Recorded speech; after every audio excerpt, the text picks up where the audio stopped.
प्रधानमंत्री श्री नरेंद्र मोदी हैं, या जिस हिसाब से सेना को आगे रखकर सेना के कंधे से जिस हिसाब से वो बंदूक चलाने की कोशिश कर रहे हैं, उस विषय में कुछ जानकारी मैं देना चाहता हूं। जनसभा में उन्होंने क्या कहा था?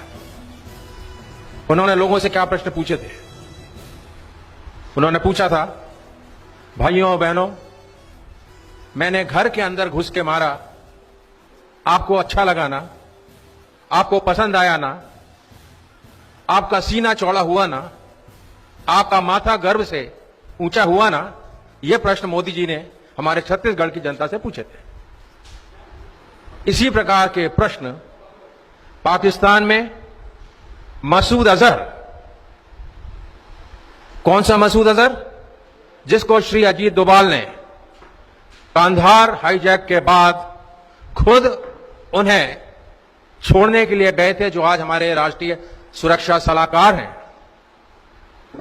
मसूद अजहर भी पाकिस्तान में लोगों से यही प्रश्न पूछ रहे होंगे कि मेरे पाकिस्तान भाइयों और बहनों, मैंने पुलवामा में भारत के 44 सैनिकों को मार दिया, आपको अच्छा लगा ना? आपको पसंद आया ना? क्या हमारे प्रधानमंत्री जी अपनी तुलना मसूद अजहर से करना चाह रहे हैं? जब सैनिकों की शहादत होती है, उसके बाद आप उसको एक चुनावी जामा पहनाकर लोगों से वोट मांग रहे हैं। मैं मोदी जी से पूछना चाहता हूं कि जो 14 फरवरी को पुलवामा का जो आतंकवादी हमला हुआ,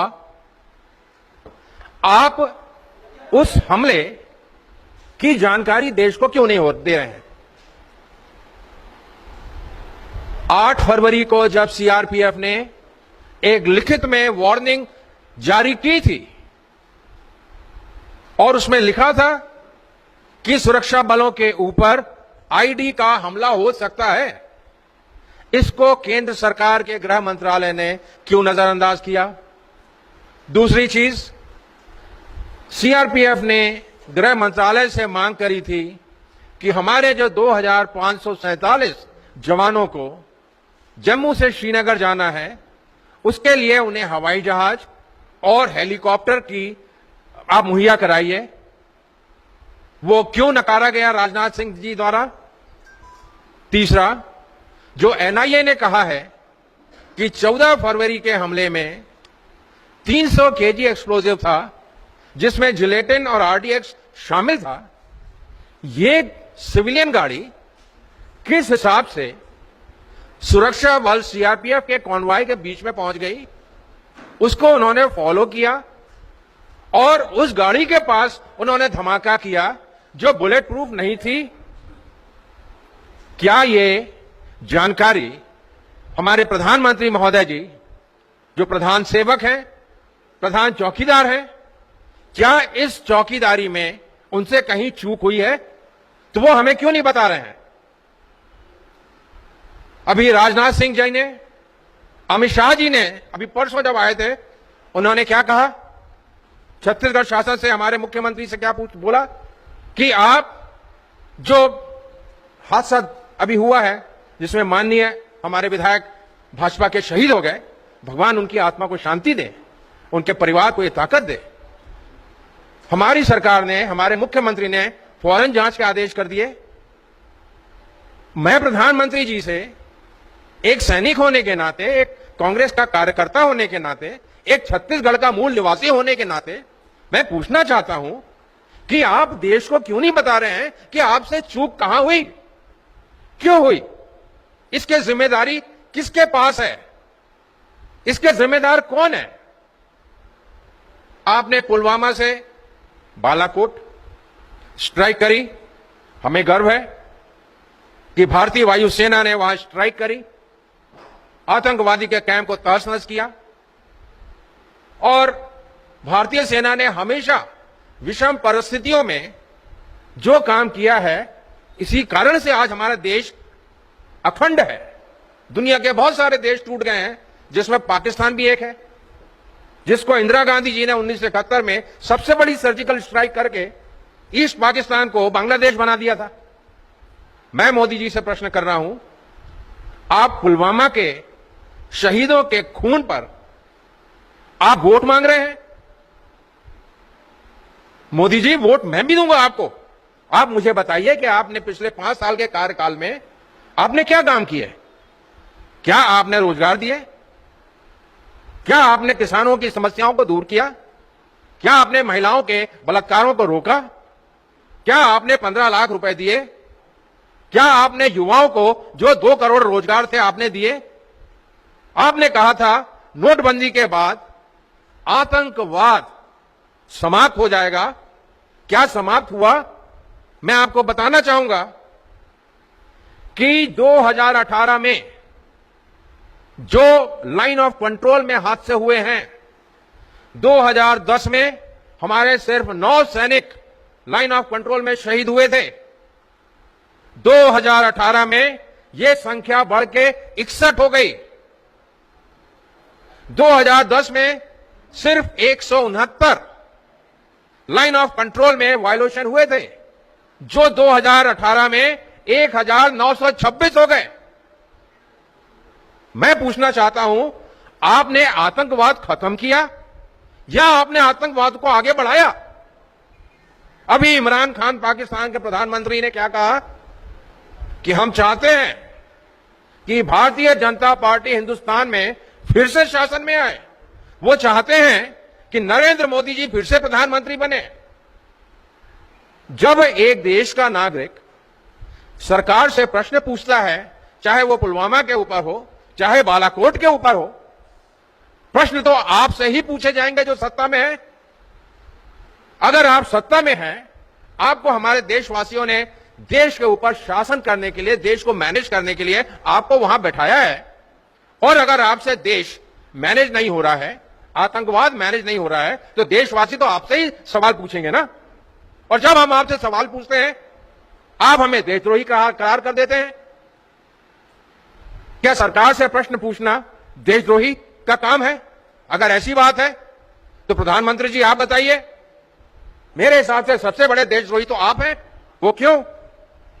आप पाकिस्तान डे में पाकिस्तान को बधाइयां भेज रहे हैं। आप पाकिस्तान के बिना बुलाए मेहमान बन के आप वहां पे मेहमान नवाजी करके आ रहे हैं, बिरयानी खा के आ रहे हैं। और अभी आपको पाकिस्तान का प्रधानमंत्री फिर से बनाना चाहता है। तो कहीं ना कहीं तो दाल में काला है, या पूरी दाल ही काली है।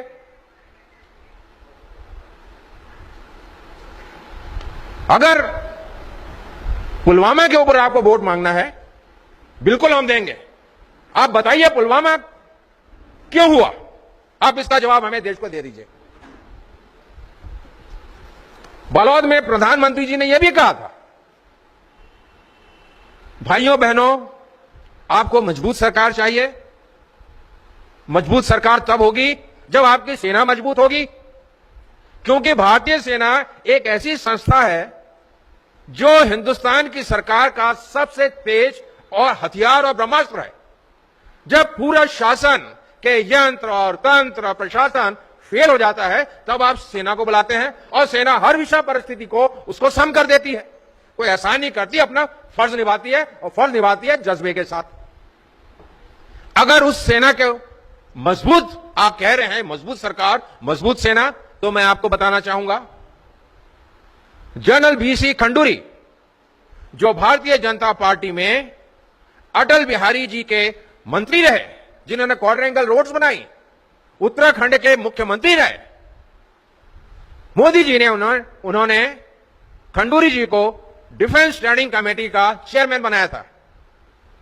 और यह बनाया था जब मोदी सरकार 2014 में इनकी सरकार आई। अप्रैल 2018 को जनरल बीसी खंडूरी ने संसद के पार्लियामेंट के फ्लोर में संसद को बताया, देश की सरकार को बताया कि प्रधानमंत्री जी, आज हिंदुस्तान की सेना के पास जो 68% इक्विपमेंट है, आर्म्स है, एम्युनिशन है, यह ऑब्सोलीट है, मतलब यह पुराना हो चुका है। सिर्फ 24% कंटेम्परेरी है जिससे आज काम चलाया जा सकता है, और सिर्फ 8% जो आपके वेपन सिस्टम है, इक्विपमेंट है, वो मॉडर्न है। उन्होंने भाजपा के मंत्री होने के बाद उन्होंने प्रधानमंत्री जी को एक सच्चाई उनके सामने रखी। अगर कोई आदमी आपकी सच्चाई, आपकी कमियों को आपके सामने रख रहा है तो वो तो आपका मित्र हुआ ना। वो नहीं चाहता कि आपके पास वो जो कमजोरी है उससे हमारे देश को नुकसान पहुंचे। लेकिन हमारे प्रधानमंत्री जी ने क्या किया? सितंबर 2018 को उन्होंने बीसी खंडूरी को उस चेयरमैन के पद से हटा दिया गया और उसकी जगह कलराज मिश्रा को बनाया। और क्या कह के बनाया? यह कह के कि बीसी खंडूरी की उम्र हो गई है। आपको पता है कलराज मिश्रा जी की उम्र 78 साल की है। तो यह सरकार दुनिया के सामने बोल रही है कि मजबूत सरकार, मजबूत सेना, और आप सेना को क्या कर रहे हैं?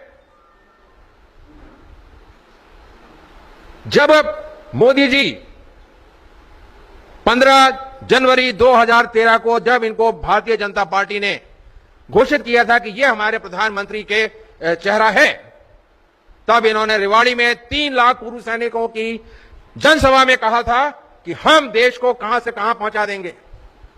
और जब कोई भी व्यक्ति पूर्व सैनिकों से ऐसा वायदा करता है तो एक मैसेज जाता है पूरे देश को कि जो अपने सैनिकों के काम कर सकता है वो पूरे देश का काम करेगा। लेकिन मैं एक सैनिक होने के नाते मुझे गर्व है 5 लड़ाइयों में मैंने हिस्सा लिया है। इन्होंने जो सभा में कहा है आज तक कोई भी वादा पूरा नहीं हुआ है। अभी परसों के पेपर में आपने देखा होगा मोदी जी ने क्या कहा, 1 रैंक 1 पेंशन। जब चुनाव आयोग ने उनसे कहा कि आप जवान की शहादत के ऊपर वोट मत मांगिए, तब उन्होंने अपना नैरेटिव चेंज करके क्या किया कि ठीक है 1 रैंक 1 पेंशन जो हमने सेना को दी है उसके नाम पे तो हम सेना का गुणगान कर सकते हैं। मैं आपको बताना चाहूंगा मोदी जी ने फिर इस बार झूठ बोला है। जेटली जब कोश्यारी कमेटी मीटिंग आई, जब वो रिपोर्ट आई, उस समय भारतीय जनता पार्टी विपक्ष में थी और संसद में कोश्यारी कमेटी की रिपोर्ट जिसको हमारी एनडीए की सरकार ने मांगा था उसको विपक्ष ने भी माना था।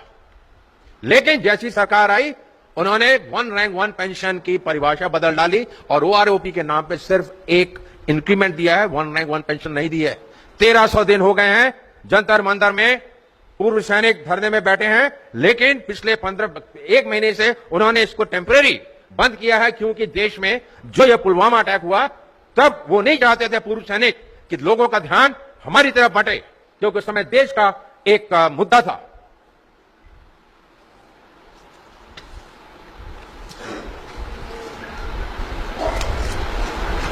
जो इन्होंने कहा नक्सलवाद, अमित शाह जी ने कहा कि छत्तीसगढ़ में पिछले 3 महीने में नक्सलवाद बढ़ गया।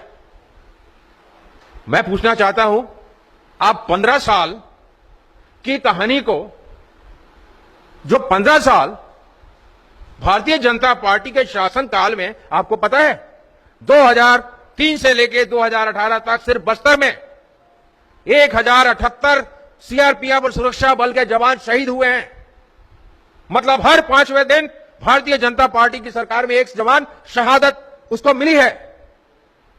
तब आपने क्यों नहीं पूछा कि आपने नक्सल क्यों नहीं खत्म किया? और आपको बताऊं पिछले 3 महीने में जो एनकाउंटर्स हुए हैं उसमें जितने नक्सलवादी अभी मारे गए हैं, रिकॉर्ड्स हैं, ये पहले नहीं मारे गए। हमारे माननीय मुख्यमंत्री जी ने फौरन स्वर्गीय भीमा जी की शहादत के ऊपर फौरन एक्शन लिया। आप भी झीरम के मामले में एक्शन ले लेते। नोटबंदी से नक्सलवाद खत्म होगा, आतंकवाद खत्म होगा, ऐसा तो कहीं नजर नहीं आ रहा है। अगर जिस प्रधानमंत्री को अपने देश के सैनिकों के खून के ऊपर वोट मांगने की जरूरत पड़ गई तो यह पक्का है कि आपने उस अपने अंतिम हथियार को, जो किसी भी लोकतंत्र का अंतिम हथियार उस देश की सेना होती है, आपने उस हथियार की धार को तेज नहीं किया है, उसको आपने ब्लंट कर दिया है। और उस धार को कम करने के एवज, उसकी आड़ में आप सेना के कंधे से बंदूक चला के, सेना को सामने रख के आप देश को गलत मैसेज देके आप सैनिकों के खून से वोट मांग रहे हैं।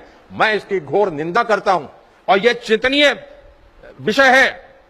भाइयों और बहनों, मेरे पत्रकार दोस्तों, मैं आपको बताना चाह रहा हूं कि आज देश की स्थिति जिस हिसाब से गवर्न हो रहा है बहुत नाजुक है। हमने अपना कार्य पूरा किया है एक सच्चे नागरिक होने के नाते, लेकिन आज से 15 साल के बाद जब देश की समस्या इतनी बढ़ जाएगी जहां से हम जिसको कहते हैं पॉइंट ऑफ नो रिटर्न, तब अगर किसी को गाली देना हो तो कम से कम मैं ना हूं। आपके आने वाली नस्लों आपसे पूछेंगी, जब देश टूटने की कगार में जब शुरुआत हुई थी तब आपने क्यों नहीं आवाज उठाई? कम से कम मुझे तो कोई, मेरे आने वाली नस्लें मुझे गाली नहीं देंगी कि ब्रिगेडियर प्रदीप यदु ने आवाज उठाई थी इस सरकार के खिलाफ। बीज अगर जहरीला है तो उसमें से फल जहरीले ही निकलेंगे। आप जहरीले बीज से ये उम्मीद करेंगे कि उससे आम पैदा होगा या अमरूद पैदा होगा? नहीं।